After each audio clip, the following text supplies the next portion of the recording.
Hey guys, welcome back to Adobe Stack. Today I will be showing you how to change download location in Brave browser. So to do this, first things first is open up your Brave browser. Now here on the Brave, you will just simply go ahead and select the three lines on the top right corner of the screen. And now over here down below you will have an option, the gear icon, which is the settings. Now, once you are here on the settings, you could just simply go ahead and go to the downloads over here at the top.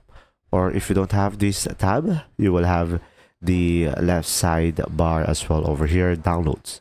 And now the first thing you will see is the location. So pretty much to change the location, you can just simply select change over here. And you just simply select a proper destination based on your preferences. And once you are done, you will just simply select folder, and down below, you will have an option to have a feature where it will ask you where to save each file before downloading. You can turn it off and off. And you can also show downloads when they're done. You can turn it on and off. If you found this video helpful, please like and subscribe.